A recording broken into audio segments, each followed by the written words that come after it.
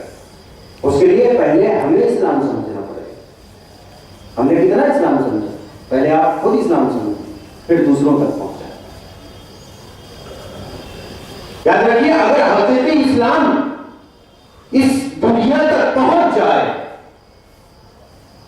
حقیقی اسلام اگر اس دنیا تک پہنچ جائے تو عجب نہیں ہے کہ آج اس دنیا میں سب سے بڑا مذہب اسلام، سب سے بڑا مذہب اسلام. لیکن افسوس کے ساتھ یہ کہنا پڑتا ہے کہ واقعا وہ اسلام جو دنیا تک پہنچ رہا ہے وہ IS کے ذریعے سے پہنچ رہا ہے، سپاہ صحابہ کے ذریعے سے پہنچ رہا ہے، لشکر جنگی کے ذریعے سے پہنچ رہا ہے. آج ہمیں نہیں جان رہی دنیا، سپاہ صحابہ کو جان رہی.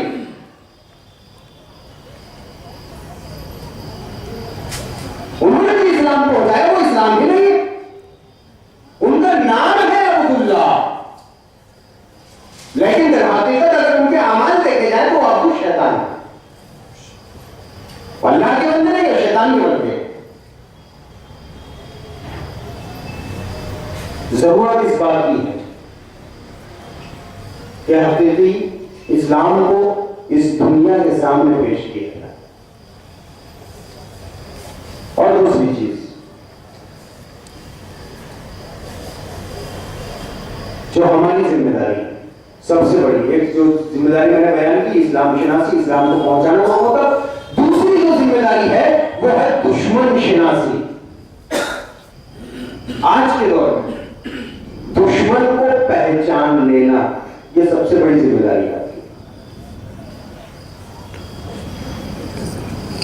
سب سے بڑی جو مصیبت ہے آج ہمارے درمیان وہ یہ ہے کہ ہم نے اپنے دشمنوں کو نہیں پہچانا.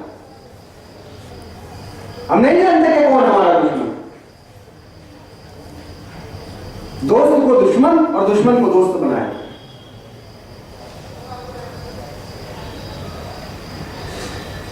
پروردگار عالم نے آپ کو اشرف المخلوقات بنایا. اگر انسان ہو تو اشرف المخلوقات ہو، اور انسانوں میں بھی درجات معین کر دیے. جو صاحب ایمان ہے وہ سب سے بلند، تو آپ صاحب ایمان.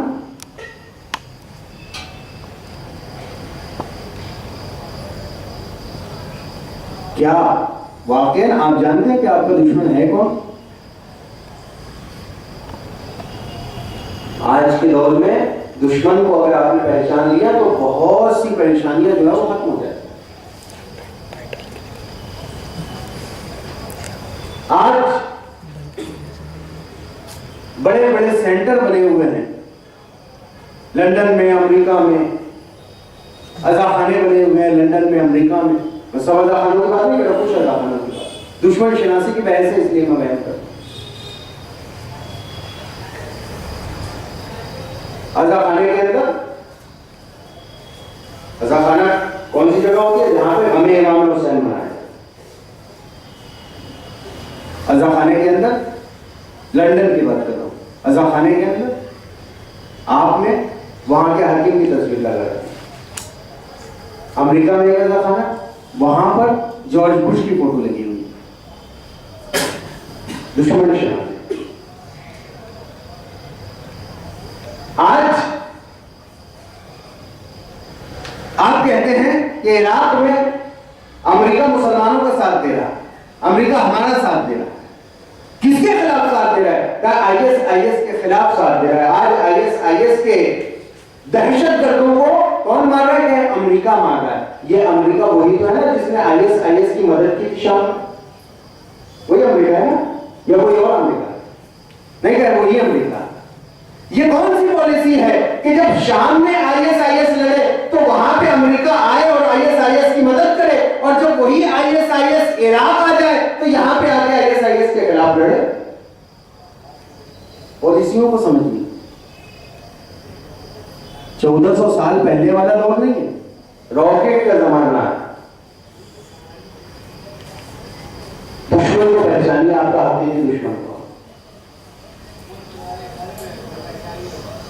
ذرا سی اگر کسی نے آگے ہمدردی کے 2 بول بول دیے اور ہمارے سر پہ ہاتھ رکھ دیا تو ہم یہ سمجھتے ہیں ہمارا سب سے بڑا مہربان یہی ہے. نہیں ہے عزیزان، سب سے بڑا مہربان وہ پروردگار ہے.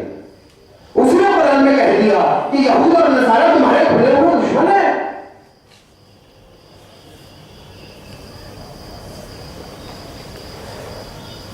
یہ دشمن ہے. اور دشمن شناسی میں 2 چیزیں ہیں. ایک دشمن کو جو باہر کا، ایک دشمن کو جو ہمارے صفوں میں گھسا ہوا ہے اندر کا دشمن. باہر کا دشمن ہم پہچان رہے ہیں کہ وہ دشمن ہے، جان رہے ہیں کہ وہ دشمن ہے. وہ جو وار کرتا ہے، وہ سامنے سے وار کرتا ہے، ہم دفاع کر لیتے ہیں تو اس کے جو نقصانات ہوتے ہیں وہ کم ہوتے ہیں لیکن کم ہوتے ہیں. لیکن وہ جو دشمن جو اندر بیٹھا ہوا جب یہ وار کرتا ہے تو اس کے نقصانات بہت عظیم ہوتے ہیں. نقصانات بہت عظیم. دونوں دشمنوں کو پہچاننے کی ضرورت ہے. باہر کے دشمن کو بھی پہچانا، اندر کے دشمن کو بھی پہچانا. آج آپ ایک جلسہ برگزار کریں بے عنوان رحمت للعالمین. جلسے کا عنوان رکھے رحمت للعالمین. مختلف ذاکرین خطبہ کو بلائیں، اس میں تمام خطبہ تمام علماء یہ بتائیں کہ دیکھو تمام انسانوں پہ رحم کرو، کسی بے گناہ کو مت مارو. اسلام اس کا حکم نہیں دیتا، حرام ہے. یہ تمام باتیں بیان کی جائیں. لیکن وہ جلسہ صرف آپ تک محدود ہو کے رہ جاتا ہے. صرف آپ تک محدود ہو کے رہ جاتا ہے.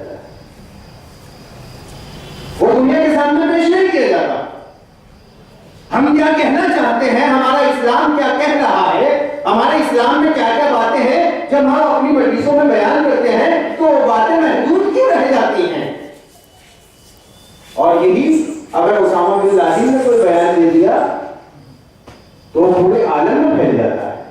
کیوں؟ ایسا کیوں؟ جو حقیقی بات ہے وہ ہم تک محدود ہو کے رہ گئی، اور جو شخص جس کا اسلام سے کوئی واسطہ نہیں تھا، جب اس نے کوئی بات بیان کی تو وہ پوری دنیا تک پہنچی. یہی ہے مشکل یہیں پر کہ ہم صحیح باتوں کو لوگوں تک پہنچا نہیں پا رہے، اور جو شخص باتوں کو غلط طریقے سے اور غلط باتوں کو بیان کرتا ہے اس کی بات پوری دنیا تک پہنچ رہی ہے. یہ اتنا بڑا نیٹ ورک ہمارا ہونا چاہیے، اتنے وسائل ہمارے پاس ہونے چاہیے. آج ہمارے پاس کیا نہیں ہے، ہمارے پاس واٹس ایپ ہے، آج ہمارے پاس میں فیس بک ہے، آج ہمارے پاس انٹرنیٹ ہے، تمام چیزیں ہیں. کیا وسائل نہیں ہے؟ یہ تمام وسائل ہیں. ان وسائل کے ذریعے سے حقیقی اسلام لوگوں تک پہنچائیے. لیکن افسوس کے ساتھ یہ کہنا پڑتا ہے کہ جتنے وسائل ہیں ان تمام وسائل کو ہم نے کیا کر لیا؟ محدود کر لیا. ہم نے خود محدود کیا ہے. واٹس ایپ والا یہ نہیں کہتا کہ آپ اپنی بات کو بیان نہیں کر سکتے، فیس بک والا یہ نہیں کہتا کہ آپ اپنی تقریروں کو اس پہ نہیں ڈال سکتے، انٹرنیٹ پہ آپ کو منع نہیں کیا گیا ہے. نہیں، منع نہیں کیا گیا، آپ کو آزادی ہے، آپ کر سکتے ہیں، لیکن آپ کرنا نہیں چاہتے. آپ پھیلائیے اپنی باتوں کو، بتائیے پوری دنیا کو. لیکن ہم نے کیسے محدود کر لیا؟ ہم نے محدود کر لیا کہ اب بہت سی ایسی باتیں جو واقعی بیان کے قابل ہے، لیکن بیان کرنا ہے. ضرورت ہے اس بات کی. اگر آج میں بیان نہیں کروں گا تو کون بیان کرے گا؟ آج اگر علماء بیان نہیں کریں گے، خطبہ بیان نہیں کریں گے، ذاکرین بیان نہیں کریں گے تو کون بیان کرے گا؟ ہو سکتا ہے بہت سی باتیں آپ کو خراب لگیں، لیکن جو فیکٹ ہے وہ بیان کرتا ہوں. آج میرے پاس بھی واٹس ایپ ہے، میں بھی دیکھتا ہوں. ماشاءاللہ ہمارے ناگپور میں بہت سے لوگ ایکٹیو، باہر دوسرے شہروں میں بہت سے افراد ایکٹیو ہیں، بہت سے گروپس بنے ہوئے. اتنے گروپ بنے ہوئے ہیں کہ دن بھر میں صرف ایک ہی کام ہوتا ہے کہ فلاں گروپ کو ڈیلیٹ کرو، فلاں گروپ کو ڈیلیٹ کرو. کیا کرنا ہے آپ گروپ میں؟ اگر آپ ایڈمن ہیں تو آپ کی ذمہ داری کیا ہے؟ گروپ دیکھیے، ذمہ داری کو آپ نے اپنے اوپر عائد کیا ہے. جب آپ نے اپنے اوپر ذمہ داری کو عائد کر لیا، آپ ایڈمن بن گئے، تو اب خدائی ذمہ داری آپ کے اوپر میں ہے نا ایڈمن؟ آپ کتنے لوگوں تک اسلام پہنچا ہے؟ کتنے لوگوں کو اسلام بتایا؟ نہیں. اس اس پر لعنت، اس پر لعنت، اس پر لعنت، جو نہ بھیجو اس پہ بھی لعنت.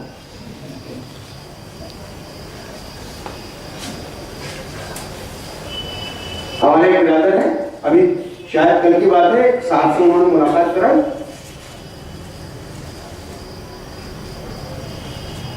دوسرے مذہب کے ماننے والے، انہوں نے کہا کہ ہمارے یہاں مولانا نے یہ کہا تھا کہ بھائی آپ کے یہاں گالیاں دینا جائز ہے، لیکن ہم نے اپنے بھائی سے پوچھا تو گالیاں دینا جائز نہیں ہے. اب ہم سے سوال کیا گالیاں دینا جائز ہے، ہم کیا کہیں گے گالیاں دینا بالکل جائز نہیں. اگر وہ شخص ذرا سا باخبر ہوتا تو کہہ دیتا مولانا جھوٹ نہ بولے. اگر ذرا سی باخبر ہوتا تو فوراً مجھ سے کہہ دیتا کہ مولانا جھوٹ مت بولیے. کیوں؟ اس لیے کہ واٹس ایپ پہ ہزاروں مرتبہ گالیاں میں نے خود پڑھی ہے نا.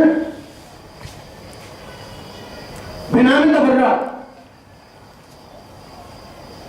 کیسی کو تبرہ کہتے ہیں؟ اگر میں نے منع کیا کہ بھائی آپ لعنت مت بھیجیے تو آپ کیا کہتے ہیں آپ نے اسلام کے ایک رکن سے منع کر دیا، تبرہ سے منع کر دیا. نہیں ہے عزیزان گرامی، آپ نے تبرہ کو سمجھائیے تبرہ ہوتا کیا ہے. جس دن تبرہ سمجھ لو گے اس دن تبرہ کرنے بیٹھو گے تو سمجھ میں آئے گا تمہیں کہ ہاں تبرہ کتنی بڑی چیز ہے، کتنی عظیم چیز ہے، کتنی مشکلات پیش آتی ہے تبرہ.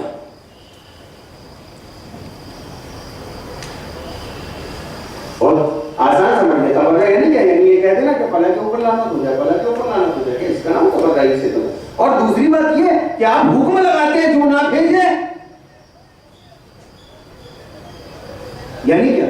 اگر مومن ہے، 5 وقت نمازی ہے، روزہ رکھتا ہے، یا پورا خلاصہ رکھتا، وہ مومن ہے. اللہ کے نزدیک مومن کا بہت بڑا درجہ ہے. اسے اس کا دل نہیں چاہا، اس نے نہیں کہا. آپ نے کیا لکھا تھا؟ جو نہ بولے اس پر بھی لعنت. اس نے نہیں بولا. کیوں نہیں بولا؟ اس لیے کہ ابھی بعد نماز مغرباً اس نے زیارت عاشورہ پڑھی تھی. بعد نماز مغرباً اس نے زیارت عاشورہ پڑھی تھی. کہے ابھی تو زیارت عاشورہ پڑھا ہوں. سمجھ نہیں رہے آپ میری بات؟ زیارت عاشورہ میں ہے کیا؟ اچھا آپ باتوں کو زیادہ بہتر طریقے سے بیان کر سکتے ہیں یا آپ کے مولا؟ آپ زیادہ بہتر سمجھتے ہیں آپ کا مولا؟ آپ کے مولا نے طریقہ سکھایا ہے زیارت عاشورہ پڑھو. ابھی اس نے زیارت عاشورہ پڑھی تھی، اس کا دل نہیں چاہا، اس نے نہیں بولا. آپ نے کیا کہا؟ اس پہ بھی لعنت. اب ذرا کمپیئر کرنا اپنی ذات کو اس مومن سے. آپ نے لعنت بھیجی ہے اس مومن کو. یہ نہ سوچیں. اب یاد رکھیں بہت سی چیزیں اسپرنگ کی طرح ہوتی ہے. اسپرنگ کا کام کیا ہوتا ہے؟ جب پریشر ڈالو لگتی ہے، جو چھوڑ دو تو پھر وہ واپس اپنی جگہ پہ آتی ہے. ایسے لعنت بھی ہے. لعنت اسپرنگ کی طرح، جیسے بھیجو گے پریشر ڈالو گے تو واپس آپ کی طرف بھی پلٹ کے آئے گی. وہ پلٹ کے آئے گی. آپ نے مومن کے اوپر لعنت بھیجی ہے، یہ پلٹ کے آپ تک پہنچے گی. کس کو آپ نے کہا ملعون؟ لعنت یعنی کیا؟ یعنی آپ نے اسے ملعون کہا. مومن کو ملعون کہنے والا، میں زیادہ واضح نہیں کروں گا بات کو، صرف آپ خود غور کیجئے گا. آپ ایک مومن کو ملعون کہتے ہیں، ایک مومن کے اوپر لعنت بھیجو. بتائیے آپ کے نامہ اعمال میں فرشتوں نے کیا لکھا ہوگا؟ وہ لعنت آپ تک پلٹ کے آئی ہوگی یا نہیں آئی ہوگی؟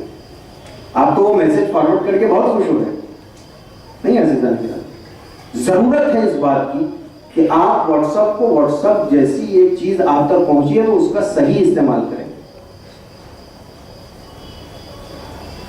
ادو شبد سبب خیر در خدا خواہ، کہتے ہیں کہ دشمن بھی خیر کا سبب ہو جاتا ہے اگر خدا چاہ لیتا ہے. تو خدا نے چاہا کہ آپ کا دشمن آپ کے لیے خیر کا سبب ہو. یہ واٹس ایپ آپ کے دشمنوں کی طرف سے ہے، آپ کے دشمن کا ہے واٹس ایپ.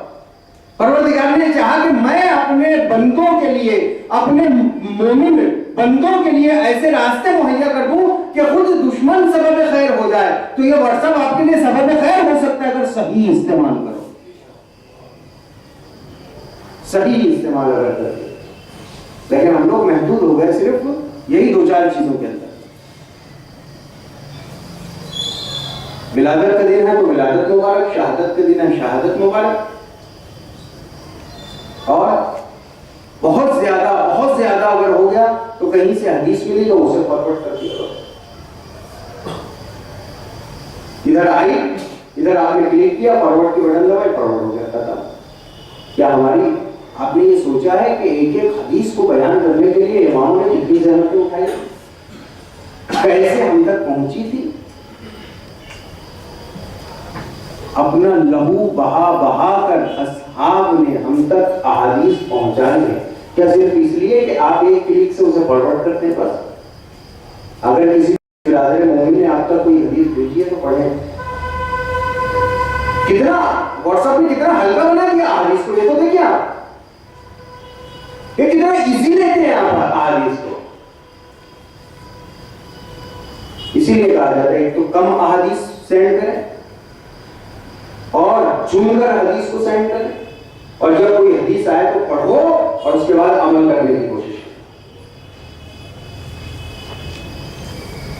اور جب عمل کر لو تو سینڈ کرو. رسول اکرم سے واقعہ شاید آپ لوگوں نے سنا، کہا میرا بچہ بوڑھا بہت کھاتا ہے، منع کر دیجیے. رسول نے کہا کچھ دنوں بعد آنا. جب کچھ دنوں بعد آئے تو رسول نے کہا گڑ مت کھا. کہا رسول آپ پہلے بھی بیان کر سکتے کہ پہلے میں بھی گڑ کھاتا تھا، اس لیے میں نے گڑ کھانا چھوڑ دیا، اس لیے اب اسے کہہ رہا ہوں کہ گڑ مت کھانا. تو آپ یہ تو فارورڈ کر رہے ہیں، یعنی کیا؟ یعنی دوسروں تک آپ بات پہنچا رہے. پہلے خود تو عمل کرو، بعد میں دوسروں تک پہنچا. جب عمل کر لیا اب فارورڈ کرو، اب تمہارا حق ہے فارورڈ کرنے. تو ہماری ذمہ داری یہ ہے کہ وسائل کو استعمال کریں اور لوگوں تک حقیقی اسلام کو پہنچائیں. تو میری بحث چل رہی تھی دشمن شناسی. بس ہمیں بہت دور ہے، گنجائش نہیں ہے، باتیں بہت زیادہ ہیں. صرف ایک جملہ کہتا ہوں اور آپ کی سمجھ ہوتا ہوں.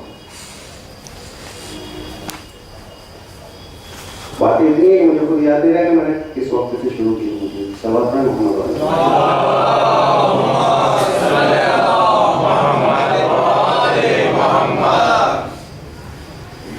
دشمن شناسی. دشمن کو پہچانی اپنے صفوں میں. آپ کی صفوں میں جو دشمن ہیں آج آپ کے پاس دو اہم چیزیں ہیں، مرجعیت اور عزاداری. دو چیزیں آپ کے پاس، ایک ہے مرجعیت، دوسری ہے عزاداری. دونوں چیزوں کو مضبوطی سے پکڑ رہا. اگر آج مرجعیت تمہارے ہاتھوں میں نہ ہوتی تو تم بے دستپا ہوتے. بے دستپا ہوتے.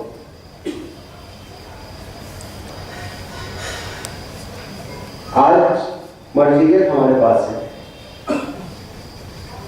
اب تمہارا دشمن کون؟ بالکل آسان ہے پہچانا. جو مرجعیت کے خلاف بولے وہ تمہارا دشمن، جو عزاداری کے خلاف بولے وہ تمہارا دشمن. آسان ہے پہچانا. آج بہت سے افراد ہیں جو مرجعیت کے خلاف بولتے ہیں. کیوں؟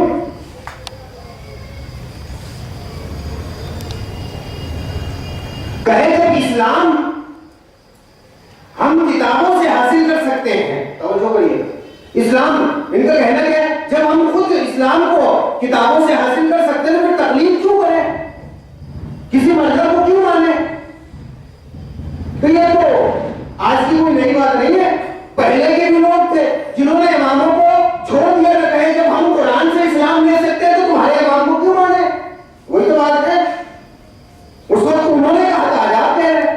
اس وقت امام زندہ تھے، آج امام پردہ غیب میں، آج مر جائے اسلام. انہوں نے جو اسلام لیا کتاب سے، کہا حسبنا کتاب اللہ، اللہ کی کتاب ہمارے لیے کافی ہے. انہوں نے جو اسلام لیا، آج آپ دیکھ رہے ہیں کیا حالت ہو گئی. ایسے ہی اگر انہوں نے مرجعیت کو چھوڑا، آج آپ نے مرجعیت کو چھوڑ دیا تو کچھ دنوں کے بعد شیعت کی بھی وہی حالت ہوگی. اس لیے کہ آپ نہیں سمجھ سکتے، آپ مسائل کو اخذ نہیں کر سکتے.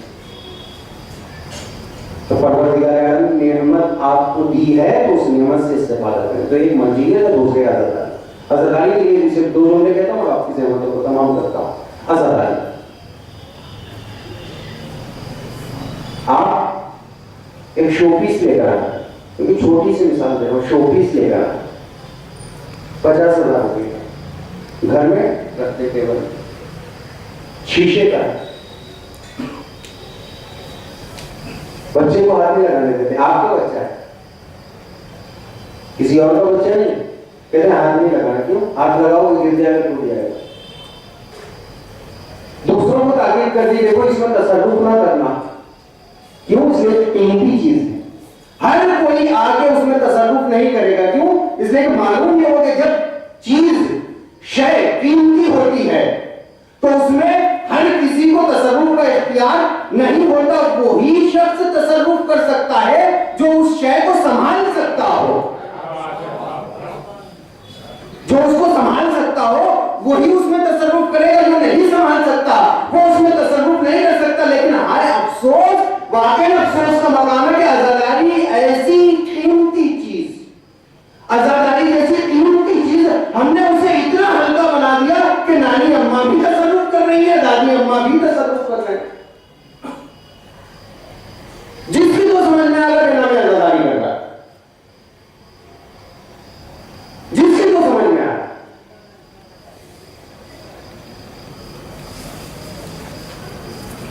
اور اگر منع کرو بھائی آپ نے کیوں تصرف کیا, تو بھائی عزاداری ہے, عزاداری میں مت بولنا.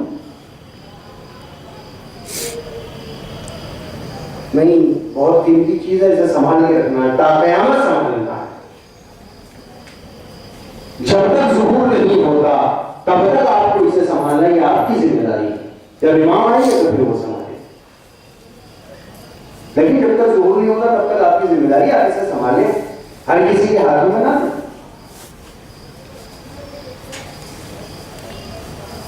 یہ اتنی ہلکی شے نہیں کہ جس کے جو سمجھ میں آیا وہ کر دیا, جس کے جو سمجھ میں آیا اس کا نام اس نے عزاداری رکھ دی. غم سید الشہداء میں بہنے والا آنسو رومال فاطمہ زہرا میں جاتا ہے. بڑی منزلت, بڑا بات.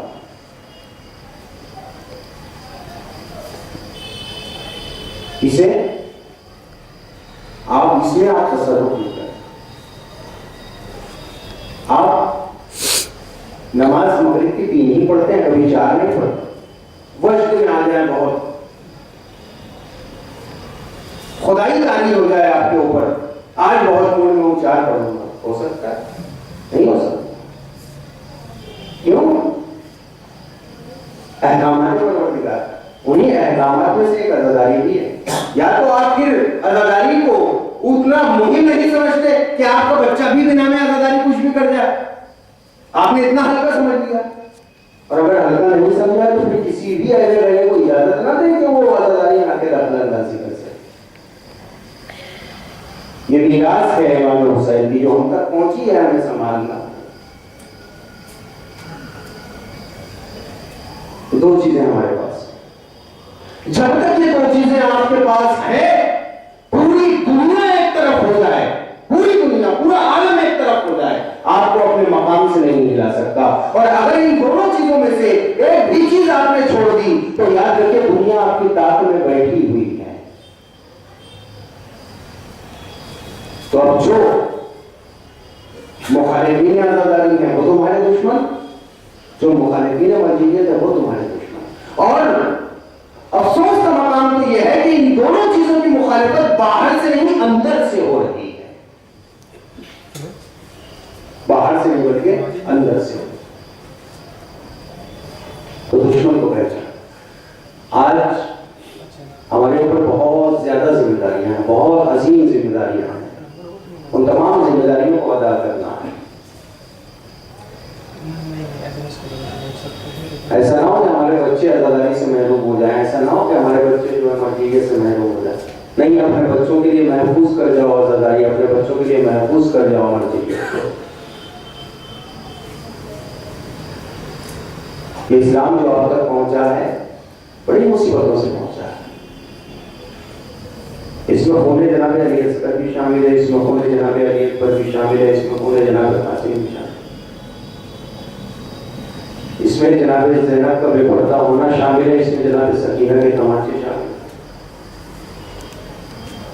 بڑی مصیبتوں سے ان لوگوں نے اسلام کو بچایا. اور آپ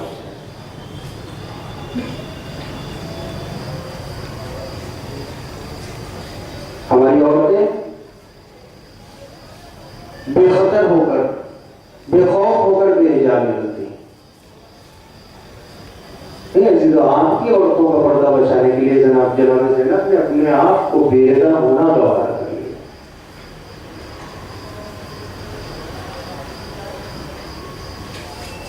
بہت مصائب، بہت آلام توڑے.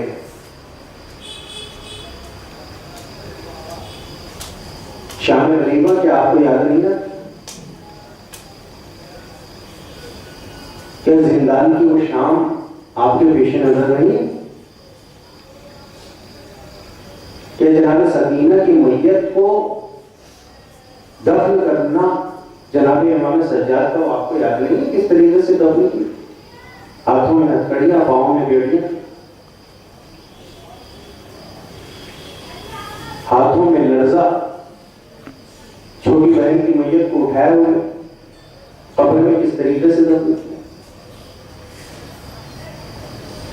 جناب زینب کا ایک دن میں 18 جوانوں کا ماتم. حاضران گرامی، جس وقت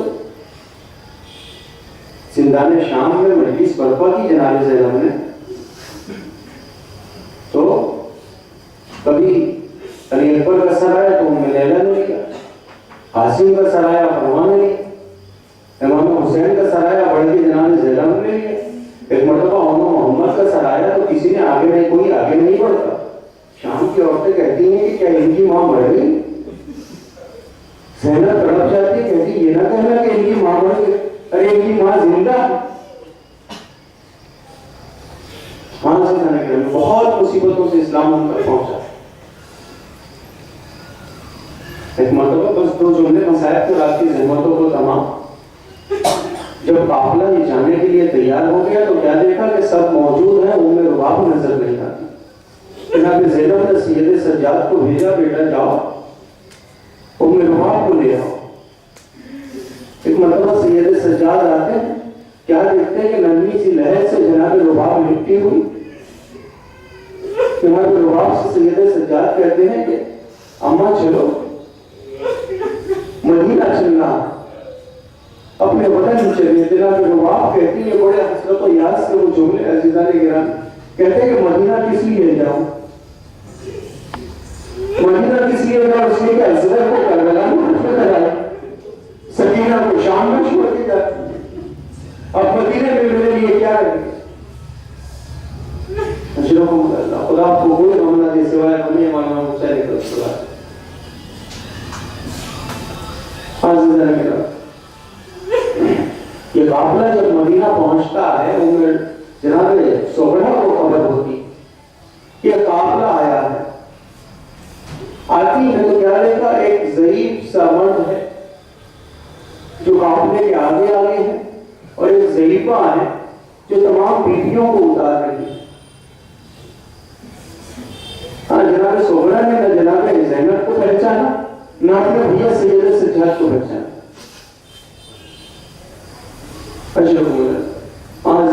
بس ایک مرتبہ دریافت کرتی ہے کہاں سے آ رہے ہیں. جواب ملتا ہے کربلا سے آ رہے ہیں. تمام باتیں بیان کی جاتی. ایک مرتبہ جناب سید سجاد کہتے سغرا اب نہ تمہارے بابا ہے نہ تمہارا بھیا علی اکبر رہا جس میں وعدہ کیا تھا سغرا میں تمہیں بلا دوں.